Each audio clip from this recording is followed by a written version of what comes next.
Good morning again, guys. Welcome back. Today we had quite a busy stream, and thank you, Dan, for being here. This session is going to be very excited because we're in the middle of the earnings season, and today we're going to see a lot of really interesting companies reporting.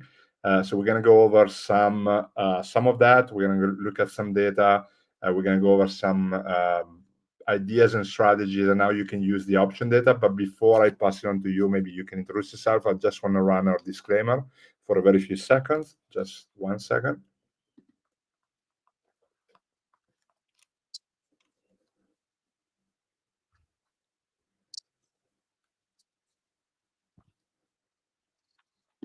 All right.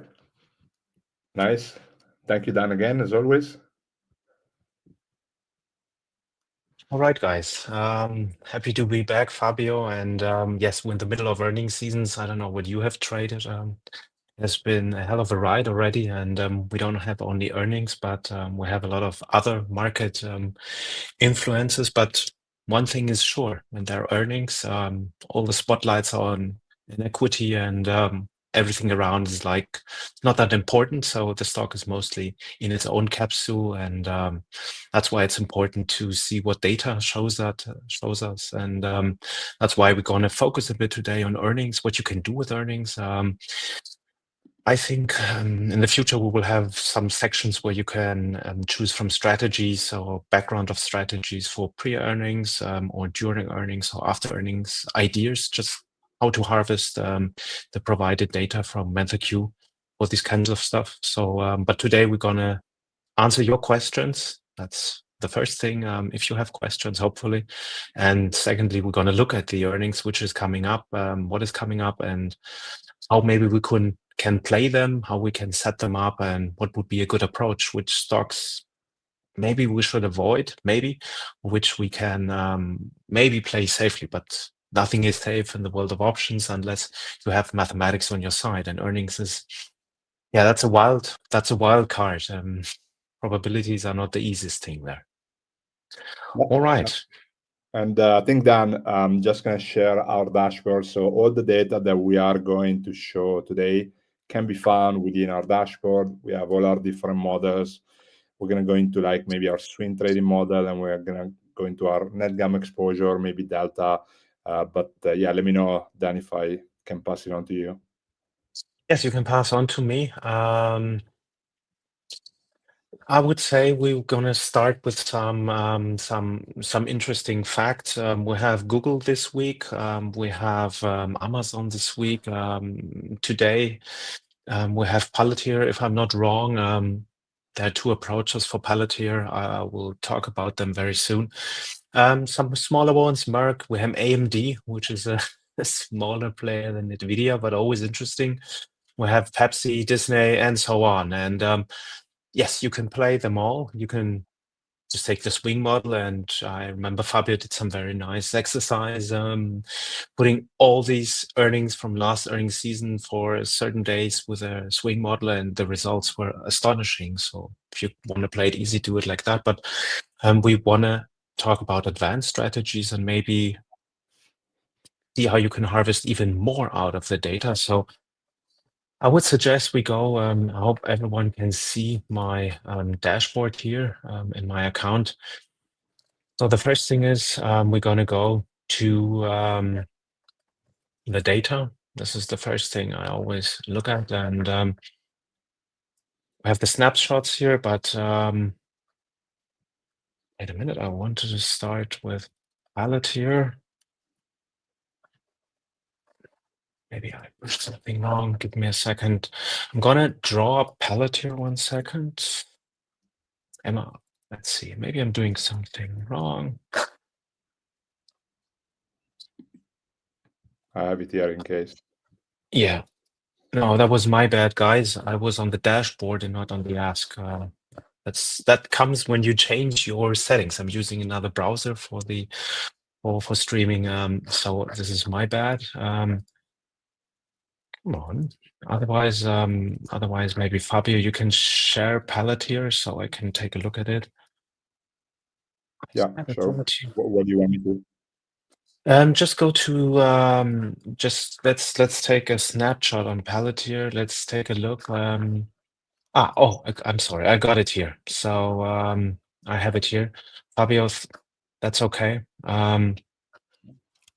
First thing is what we're gonna do is we're gonna take a look at the metrics, and we're gonna take a swift look. I hope everyone can see that. So what's the first thing we see here? We see a lot of green and we see a bit of red. So an indication that when red comes in, a change in DEX or a change in GAX means normally we have higher volatility, which is good for premium, but this might flip things around.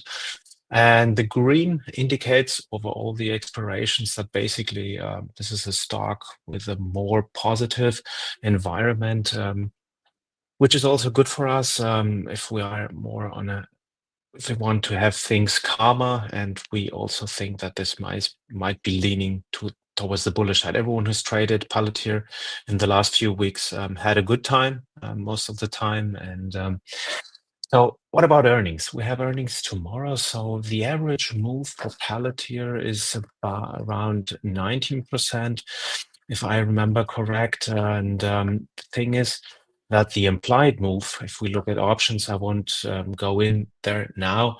If we look at options, is a bit higher. This means that this is a stock where you can say, yes, normally the market expects a higher move, but having priced in 90% what we had last time, this means we can take the stock and maybe take a look if we can build a wall where the stock may stay in. So one approach would be building some iron condor around this 19% and hoping that the levels will hold. If you are unsure about that, the easiest way to play Palantir, which is not an expensive stock, is to look at the levels we have. And I would do this with intraday levels to see where the stock is. This is something I wouldn't do now. I would do it tonight. So the core resistance is at 100, put support is at 60. So this is very far away. This is very nice. So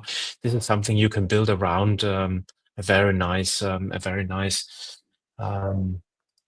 butterfly. We can do this right now. I'm going to use something else here. So palette here. So we said this is 100. And the other one was 60. And we just have to change the expiration. So we would get $26 in credit, and we have a very high max loss, but okay, this is like crazy. The range is like 25, roughly 25%. And we said this is a bit too much. And the thing is, what we always have to take into consideration is that the implied move will be cut into half. So this is something which in the end is something which we have to consider. So our break-even points are faster, but this is not a good credit to get. So we should try to see that we go a bit closer. This is what the level gives up. This is something which is very safe. We go a bit closer. We can harvest more. We will balance this. So this is a credit of 23 and a max loss of 76, which means we are right here on the 19, around 1917. I'm just looking at the average moves, which was 19 for past 5 years. Last 2 years it was even 17. So this is a very nice thing, and you lose 3 and make 1 roughly. Very roughly, which is very good. So this is a very easy way to set up a non-directional trade if you're not sure if it will trade up or down. This is what I prefer. You never know how the market will react on things. Like you might have a earnings beat and the stock goes down, and everyone is asking why. So if we take our swing model, this is the second thing I will do, the 5-day swing model. we can get a good insight in where the stocks is heading. So we have a lower band, and this is why I liked it. This means the stock has a more bullish approach, had a more bullish run in the last weeks. We saw a lot of green, which means if you feel that the positioning, and this is what the market thinks, the positioning is more bullish, then you could adjust this here. You could adjust your strangle and go even higher. This is something I did here. I went on a balance. So we have 73 as a break-even point. You can unbalance this and go here. So your break-even point would be there. And 91 is the upper. So let's say we have our average in mind. This creates a higher credit, and you get more credit than your losses here, which is very nice, but your chances of profit are definitely lower. But this is something how you could also play, but this is a more risky game. So if we are buying to the upper side, this is the risk trigger. This just means that something will happen. The lower band is something which is more important. So we saw this 100 here. So let's say you don't want to go to 100, you want to go here. So this is like make 50, lose one, make one, which is a very nice probability trade, which you can go in. On the upper side, you still have the average move, and most of the times Palantir has gone up, at least what history of Palantir's earnings has taught us. But this doesn't mean that this will happen this time.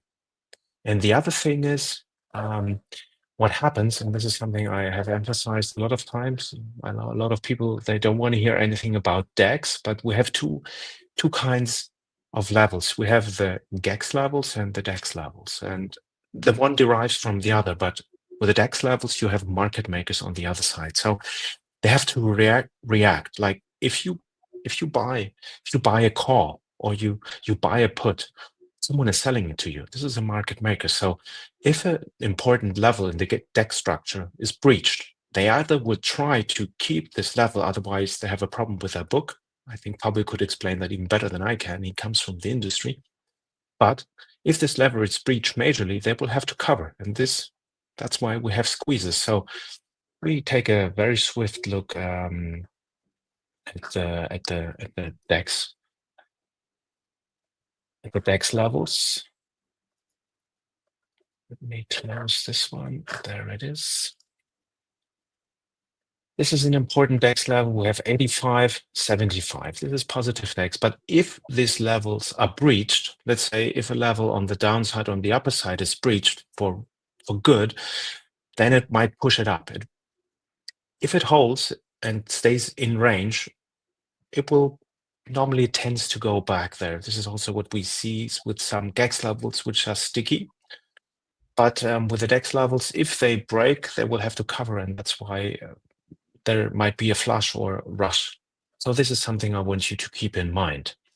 Another way to approach Palantir is that we know Palantir, and this has nothing to do with the levels here. The levels only help you to know where the risk is or where the stock might stop, and this is something we can take a look. Next is, for example, we know that volatility, which is very important, volatility for options rises before there is an important event. In this kind of cases, we can maybe buy the closest strangle, which will be expensive, and Theta is working against that, and close it right before the earnings happen. What is this? This is the so-called IV rush. This means we profit from the rising of the prices. Yes, you can do it some weeks before. A lot of people do it weeks before, but the risk is always that the Theta is, you lose more value every day than the stock is gaining in value. So I tend to look at the averages, how the stocks have reacted, and Palantir is something like in midday today, most probably after we finish this, an hour later, I might sell a long strangle or a long straddle, might be even better, and just close it before the day ends. And maybe then go on the other side and sell some premium in order to harvest from what I said, that we expect a lower than implied move. Will this happen? I don't know. I don't have a crystal ball, so I will go with mathematics. I will go with data, and it's nothing to do with luck. It's pure statistics, and let's see what the market makes of it. This is Palantir. So I haven't seen any questions. Fabio, is there something you want to add, you want to ask? Otherwise, we're going to go to the bigger earnings and see what the average is, what we can do with the data. Yeah, I think we can go. No questions so far. All right. Guys, just hit us with questions. We're here to answer questions.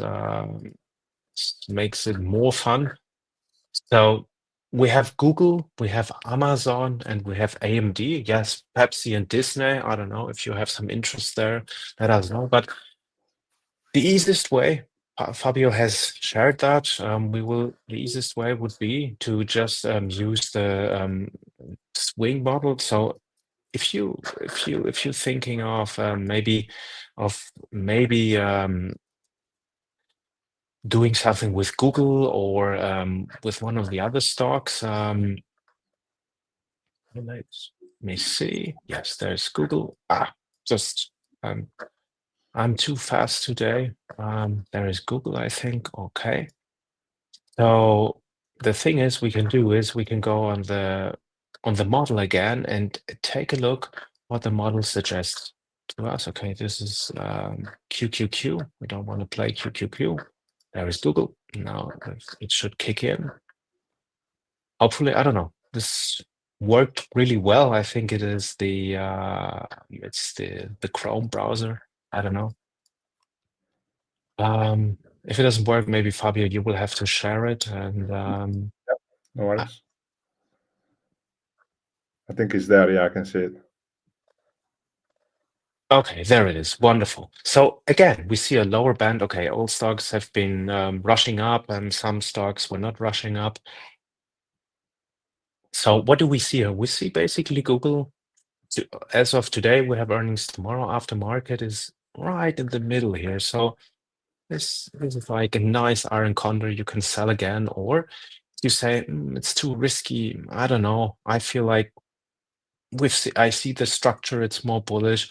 I believe Google will have good earnings. Okay, then have a bias. This is not bad. If you have a bias, don't just sell naked options or buy naked options. Yes, you can buy a call if you're very bullish, but in order to make all your money back and take off the risk or probability risk, I would prefer to even to have a debit spread. But for the sake of it, let's keep it easy today. So we're gonna go to an easy strategy, then a more advanced strategy, because this is a more advanced strategy course here. We will do something on calendars. I don't want to mix that up today because this is might be a mind bender. So what would we do with Google here? The easiest thing would be here basically to just set up a trade here, sell some premium here, and this is what we're going to do right here. We're going to build a bull put spread, which is very easy. I have Google here. 196 is our break even point. Let's see. Yep, like 3%. So if Google plays along with our model, the earnings, if they're good or not good, but the market doesn't dip until the end of the week, we have this. But again, these are just the numbers with this implied volatility. The volatility will roughly cut itself in half. So we can, that's why I would sell and not buy. That's the thing. If volatility is high, then you sell. You buy a call here, yes, it can go to the moon, but Google is an established company that really have to get out with something which is bigger than DeepSeek, 10 times bigger, and then they will go up, then they will go to the moon maybe. But it's a money-making machine like all the other Magnificent Seven, so it will move in a certain range. So the average past move has been 5.2% roughly, and the implied is like 1% more. So that's not much. So the thing is, if the implied is right,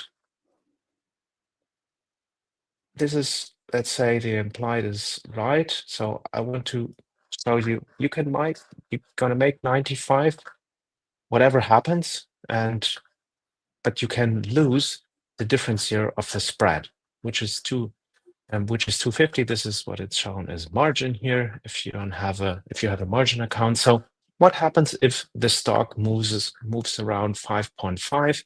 You're gonna lose a max of $150, more than your credit. So this is not so good, but this is not so bad. This is a defined risk strategy. Yes, it depends. I had seen a guy who was doing little credit spreads and they were safe, but he was selling 100 or 200 of them. And once or twice, 3 times, thrice, it went well, but on the 4th or 5th time, he blew up his account. So this is something which is, if you have a bias, do this. If you want to go combine the model, let's say you want to combine the model. Let me go here. Like we would have, this would be if you have a bullish approach, or you say, I feel a bit better with using the model. So yes, 61 in credit. This is the margin. This is the max loss. And you go a bit on the safe side. So you start to lose money after we hit that. This is what the average is. And the market has priced in this roughly 6.5. It's still $50. And okay, you lose 5 times, but this is what the market has priced in. So normally this should stay in range. So even if we go down, you still have the average here, and time works for you, and implied volatility works for you. This is something which is known. So, and if you want to do it safe, you just build an iron condor. So how would you build an iron condor here? Yes, you can do butterflies. We can look at this later. A lot of people love butterflies. I also like butterflies. Put them on the expected move and see what happens, and adjust them with the data. But I would go back here. I have my roughly 5.5 in my head, and let me draw up Google again. Hopefully I'm doing it right. I think I'm doing something wrong today. I don't know. It's Monday, so still got the whole week to do it better. Yeah, I think you just need to wait the drop-down menu to pop up. Okay. Yeah, there you go. Yeah, there we are. Yeah. Might be this new mouse I got from Apple. Apple hasn't performing that much. Okay, so let's go here just to show you some other approach. The first thing is, yes, I would draw up my matrix and look at it. But if you want to have live data, this is something to look at. So what do we have here? Let's pretend the earnings would be today. Our 1-day minimum is 193, 1-day max is 211, and because we look at the ODT 210, which is correspondence here, and the put support is a bit lower than the general put support. So yes, this is the 2 points you can take, the reference points, and you can build a nice condor around it. So let's do it with this. We said 180. The other thing was 210. And what do we see here? We see that we're very close here. And what did we see from the model? The model, and we will go into the matrix, showed that the positioning is more bullish.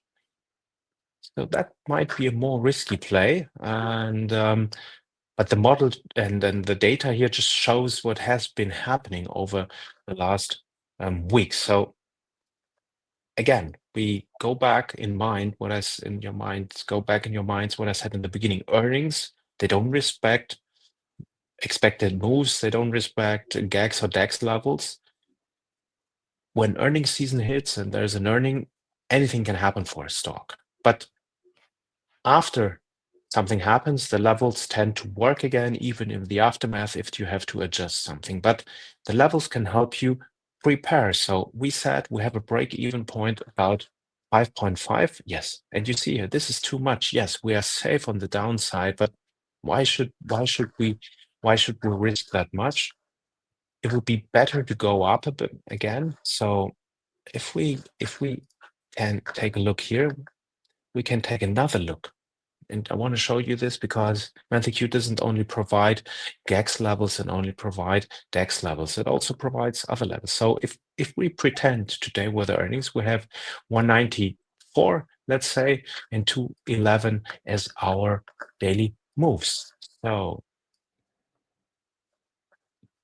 we would leave this 90. Where is that? 93.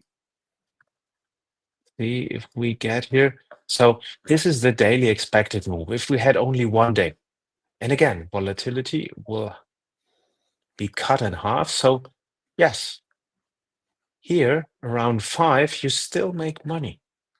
You still make a bit of money. And if it moves less, and this is what this model implies, that we're going to move less than what the market thinks. This is at least what happened before. Plus, we take the data. This is like a lot of credit, and this is your max loss.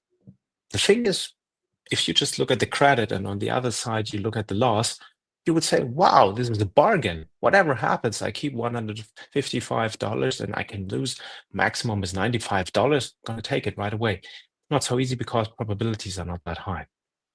So the best thing is, it depends on your risk tolerances, to take the models and to take the levels into consideration. And now we're going to take a broader look because anything can happen on earnings. So that's why the thing is, we're going to take another look at the matrix. Yes, and what do we see? We see the 210 and the 180 we had seen. We see the 200 and the other ones. So what do I do here? I normally take a longer look and see where is there a positioning. We see a lot of green here, but so in order, something like 230 and 105 or 150, 250, these are things which are in the future, but they give you a nice idea how you could balance things. So let's go to this 220 and also look at the deltas. It's a nice, roughly 16 delta iron condor. So, yep. And we're very well balanced. We have cut our volatility into half. We have 68, like roughly 70, and we can lose 180, which is like, it's not that bad. The probabilities are higher here, so 8%, and on the downside because we were more bullish, but it's really nice and balanced. And if you say, okay, like we said before, you see all this bullish positioning, you can go even higher here. You can go even higher here and close a bit the gap. So yes, you will lose easier here, but you make more credit. So this is something you could do. Like you see 5% here and 5% here. So this is a nice, slightly skewed iron condor. So this is something which is very nice. So we can also look, 1 second, this is something which I also like. For a second, we can see the skew here, you see. We have some bullish moves. Yes, if we take into consideration today, we'll see some red candle here. But as you can see here, we have the right move. So this is something you can use to play this big mover. So we're going to take a very short look at Amazon, and then I will pinpoint you to some trades. This is something like, what do we have? We have the positioning and the levels, and we have average moves. We have how implied volatility has worked. So it's always good to combine your findings all together and try to set up something which is safe. So let's move to the next stock. Let's move to Amazon.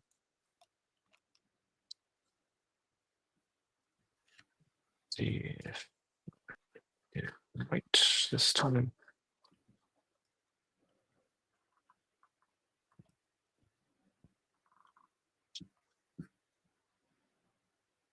Yeah, I think it's a browser issue then. So first thing is we can do again is take a look at our swing model. again, we have the 225 and 250. That would be a very easy way of setting something up. We will start again here, building, let's say, again, a bull put spread. We can also look at some funders later, but let's stay where we were. So what did we see here? 225. So yeah, 226. Let's stay in the ranges of the. I could be more accurate on the IV, but I'm just going to cut it into half for the sake of it. So you just have to believe in my statistics. The average move of Google is 7% in the past, and now we have an implied which is lower. This means this is a stock which might move more than it has been chucked in. So this is a nice way of approaching it. You would just use the swing model and say, I believe the stock might go up or at least stay in some range, and I make $80 and lose 280. But I said to you, we know that the levels, they are respected, but they might get breached or change a bit during the day because earnings are earnings. So maybe be a bit on the safer side. And then we have to see if probability suit ourselves. I said 7.1%, so 7.2. This is like make 50, lose 250. So it's 1 to 5. It's not the best, but this is a stock where you are on the safer side. What can you do with a stock like that? You could do something else. So, and the levels will help us with this again. Give me a second. I think you could do is buy a short straddle, and okay, this looks very nice in the beginning. Okay, it's $16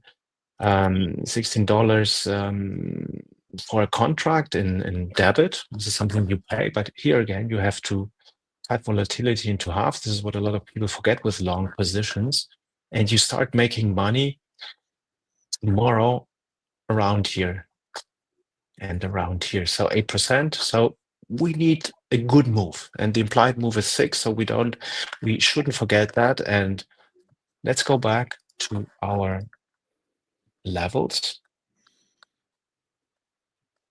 This is something which a lot of people forget. I will show you two things which are important. So what are the levels for this week? 235 and 210.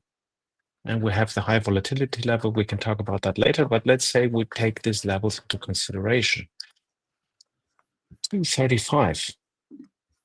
Yes, this is something, but let's say the level is there and it is respected, then you lose. Let's go a bit lower so we can see the 235. There it was. You're gonna lose roughly $900, which is not that nice. This is not that nice. You don't want to do that. So this is something you should have in mind. What happens if these levels play a role? They do play a role. Maybe at the beginning, the stock will start to flip around, but these levels start to kicking. Yes, what you could do when you go and buy options, you can go further out in time. This is something. If you have earnings tomorrow and you wanna harvest on the earnings, and the average move is normally less than the implied move, and the implied move is when you take the strangle and you count that together and you see how much you pay. This is what is expected, how much the move is. We can make a deep dive another time, but you can go a bit further out in time. And but the thing what happens here, you need a further bigger move to make money, but your loss will be less. Like if you go again to this roughly 3.5, your loss you see here is a bit less. So this is a bit a safer bet, but another thing is what we see here, again, low volume, low open interest. Okay, the stock is quite liquid here. The break bid ask is okay, but always take a look at the volume. But yes, this is something you can take a look at and build it. So if you have a stock which has moved furthermore, like Amazon, than is implied now, normally it will move more than it has moved because it has moved that much in the past. It's a stock that tends to be more volatile in earnings season. So this is something you should consider. So again, if you say, okay, I want to take a very conservative approach, you can again sell premium, but then rest assured that take a look at the levels and don't forget that this stock is something which can move. So move it at least to a safe space. And there, the levels can help you. Again, if you're not sure which levels to use, yes, these are very close levels. We can build an arrow condor here. But if you say, oh, this is a stock that moves a lot, you see further levels which are good. So if we reverse that and go back in building an iron condor and go to our closest expiration, 250. Let's see how balanced we are here. How balanced we are here.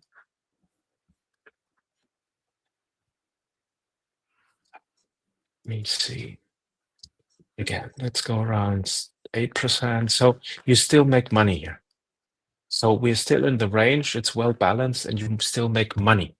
So this is something where the levels can really help you. And as we said before, what we did with Google is we looked at the 5-day swing model, and the 5-day swing model helped us identify where it's not coming up. There it is. Sorry.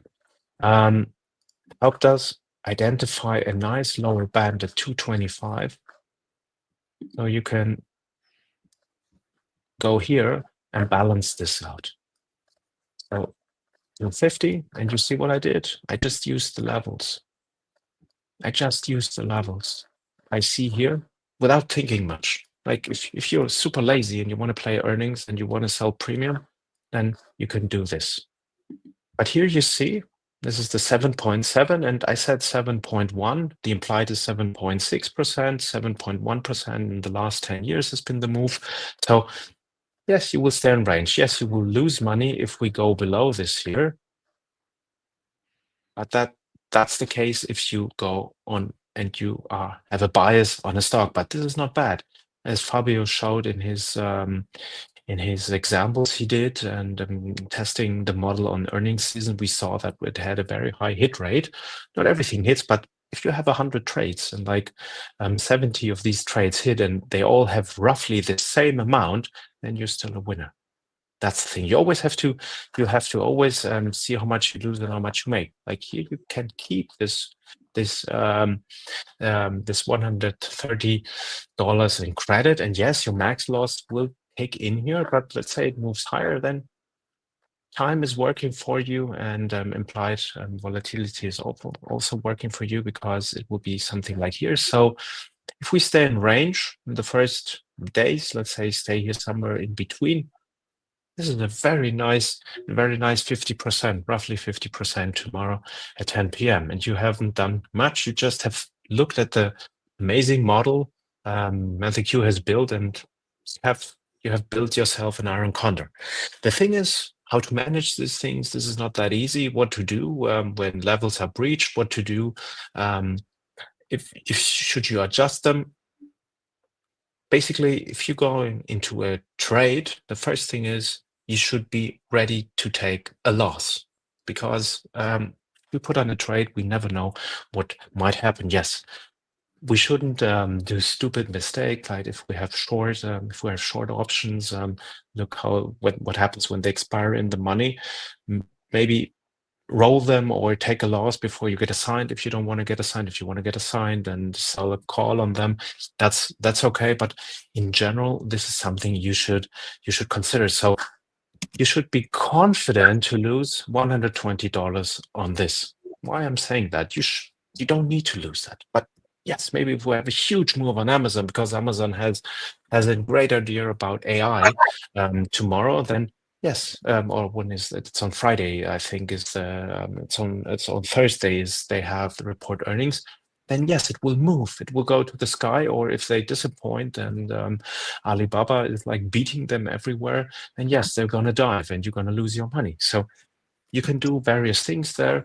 I will just talk briefly about them, and then we're going to go to other things. Like what happens? Let's say we have everything goes as planned. In the pre-market, we see Amazon is rising, but then Amazon is rising too much. That's the thing. You have the first thing is I would pull up a chart, have my my levels there, my MenthorQ levels, even put some intraday levels to see where there would be a resistance, where it will stop, and know where your break-even points are with implied volatility faltering.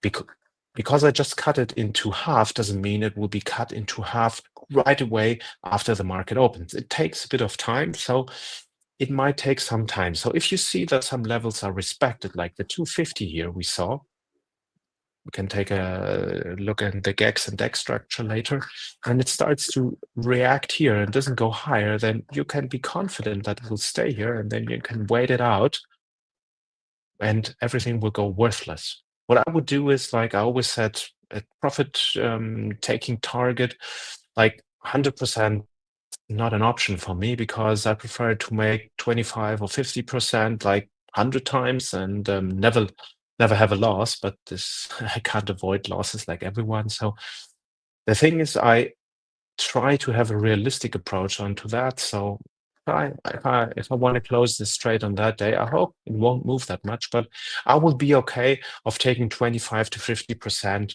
and call it a day, which is very nice, very fast. Yes, if you had a long haul, you would go to the moon and you would be a hero for a day, but you can't be a hero every day. So selling options and or working with probabilities, it's in the end, the market is exciting, but this is like can be a boring thing. You do it over and over again, but it has to be somehow boring, because if something is exciting, it's very nice. Yes, I'm also excited about these things, but then you start making mistakes. So you have to just use the data, take your emotions out.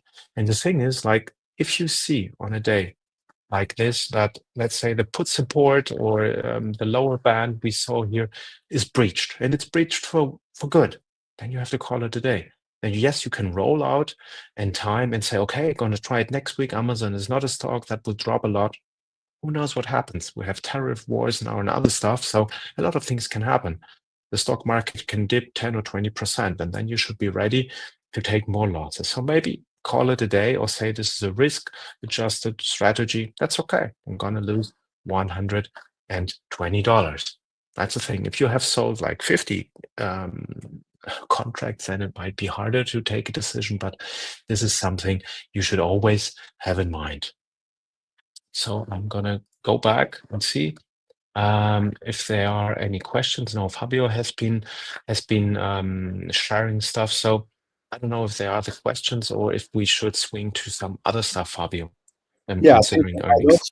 I don't see any questions. One thing I wanted to point out, I posted the link in the chat. The exercise that we did can be found within our guides. So if you guys log into your guides, this is all the list. And if you go under backtesting right here, you have our swing level. We have two backtesting exercises available there. The one during earnings, this was done 3 months ago. There's a video here. We have our backtesting assumptions. You can download the file with the data. And then here we have our long short strategies, credit strategy, and so on. So there's a lot of information there. The video goes through the whole exercise. This was done on about 25, 30 companies that reported last quarter. We had Google, we had many of the others. So there's a lot of interesting ideas here. And then what we also do have is our swing trading model. So we did this for the whole month of October 2024. Again, we have a video showing the assumptions, different strategies. We focus on 120 companies, max 7, or just indices. And then we also looked at a long short strategy, credit spread strategy, max 7, and indices. So yeah, there's really interesting stuff here, and you can download also the data here on all the data that we use for that backtesting.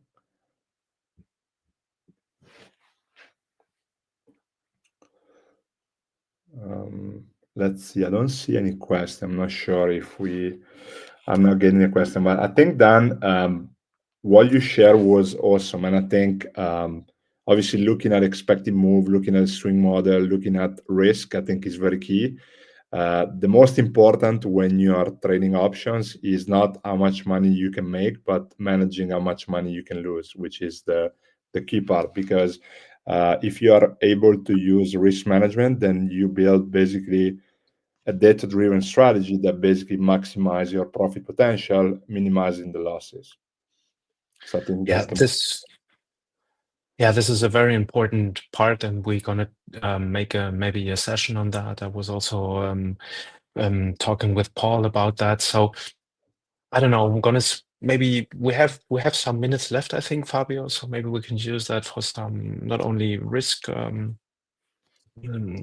Talking about risk things, what you said, we briefly can take a look at that, but maybe also what we can do also with this new intraday levels and other stuff like that's very important, guys. Let's remember again. We talked about Amazon, and this is like here the volume and open interest chart for Amazon. This is a time step from the 31st, and you see how some things have changed here. So this is quite helpful. And if we go to intraday, this is something which I like. I like the liquidity summary. We're going to take a look at volume. So you can see here that the currently positioning of Amazon is call dominated. So if you want to take a trade in the evening, then because you have earnings after market close, then it's something you should take a look. So what do we see also? We see that the GAX has decreased and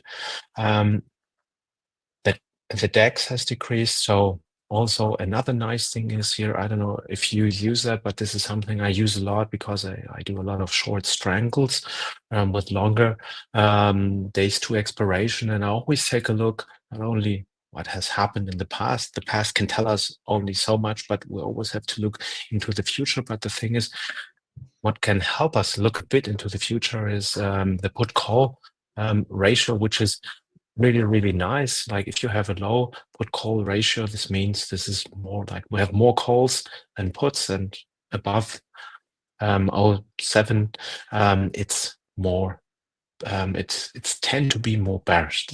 It's just part of the puzzle. So this is something which is very nice. What I use a lot is like if I have open if I have open positions, let's say I was trading Amazon on Thursday, Friday, it is Friday morning.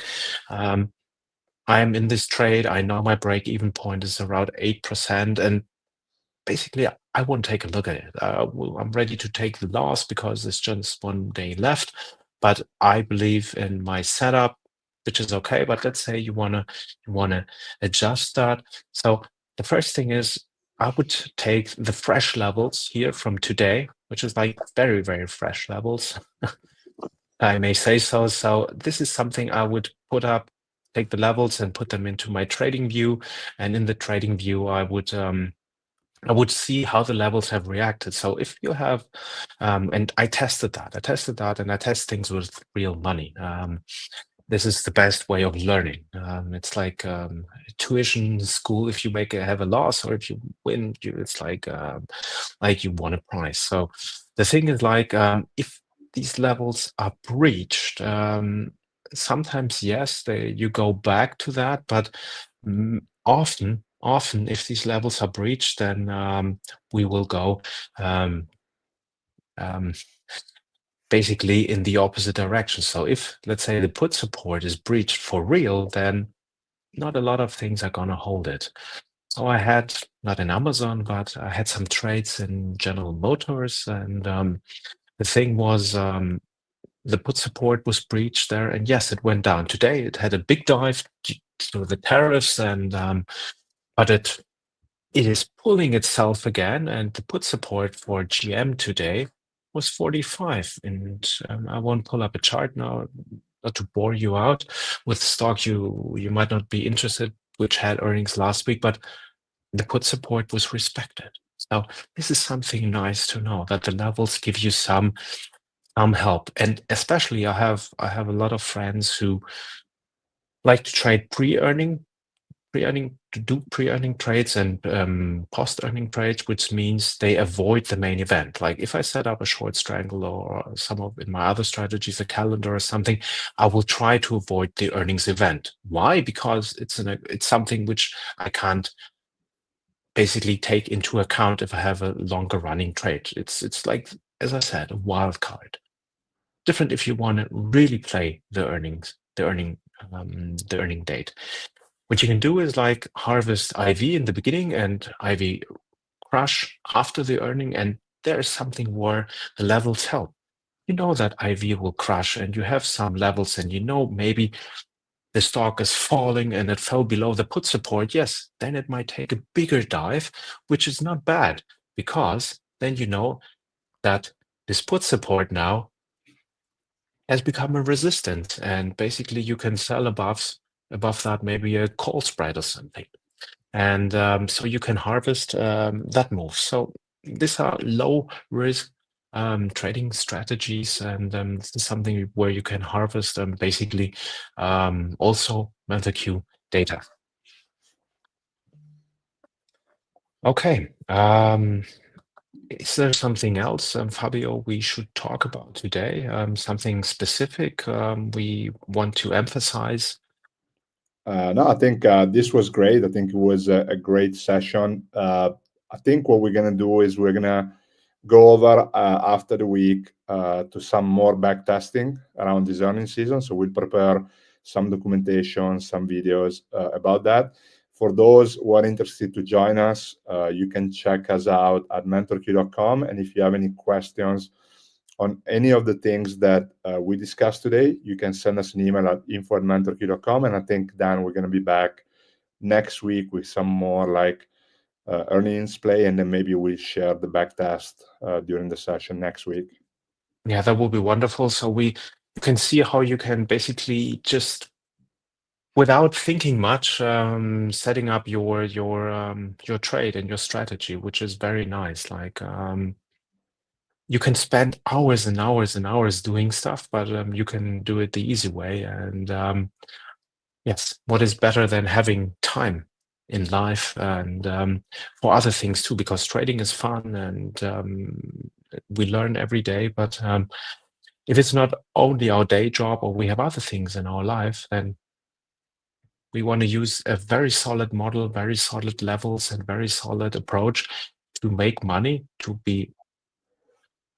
lower our risk, to manage our risk well, and basically not to have one losing trade after the other. And this is why MenthorQ is here, why we try to help you by showing you which approach you can use and other things. So we're going to have a deep dive next week again, what the model showed, how it worked out, and basically how you could have set up a very nice portfolio with easy trades, and maybe on another session how you can make more complex trades and maybe make more money. But if you are an advanced user, then you will also know how to manage that. And for all the other users, we're going to show how to manage that. And, because the easiest thing is to open a trade and maybe get lucky to have a winning trade, but it's something different of having consistent winning trades. And this is what we try to achieve here with you all together. Yeah, absolutely. And again, thank you again, Dan, for this amazing session, and look forward to next week. And guys, if you need any support, if you have any questions, please do not hesitate to contact us. And then see you again live this week, tomorrow, and Wednesday and Thursday as well. So have a great day, Dan. Thank you. Thanks, Fabio. Enjoy, guys. And